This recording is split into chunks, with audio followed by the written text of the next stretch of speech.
Toby is a tram engine. He has cow catchers and side plates and doesn't look like a steam engine at all. He takes trucks from farms and villages to the main line and is cheerful to everyone he meets.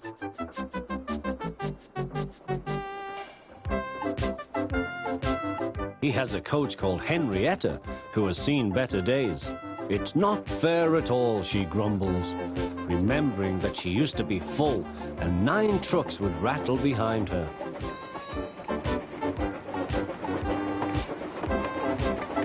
Now there are only 3 or 4, but the farms and factories send their goods mostly by lorry.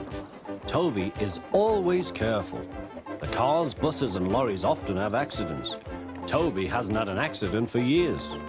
The buses are crowded and Henrietta is empty.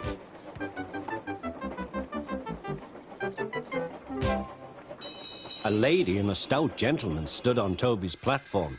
He was, of course, the Fat Controller, but Toby didn't know this yet. "Come on, Grandfather," cried the children. "Do look at this engine." "That's a tram engine, Stephen," said the Fat Controller. "Is it electric?" asked Bridget. "Whoosh!" hissed Toby. "Shh, shh," said her brother. "You've offended him." "But trams are electric, aren't they?" "They are mostly, but this is a steam tram." "May we go in it, Grandfather? Please?" "Stop," said the Fat Controller to the guard. They all scrambled into Henrietta. "Hip, hip, hooray!" chanted Henrietta. But Toby did not sing.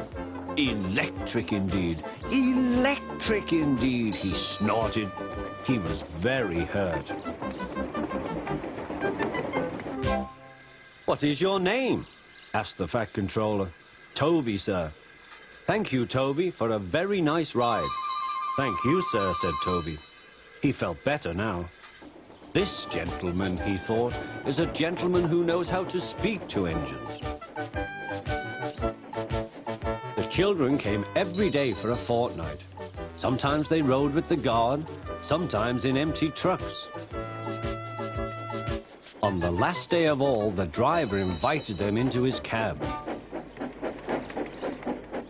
All were sorry when they had to go away. And the Fat Controller and his family thanked everyone. "Come again soon," replied Toby. We will," called the children. And they waved till Toby was out of sight.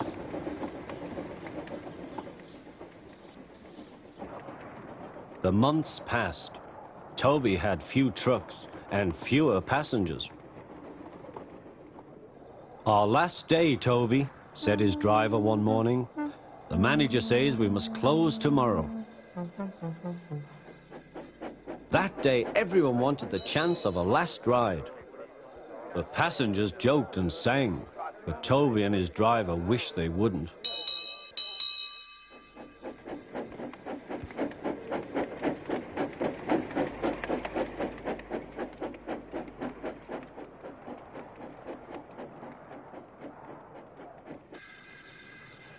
"Goodbye, Toby," said the passengers afterwards.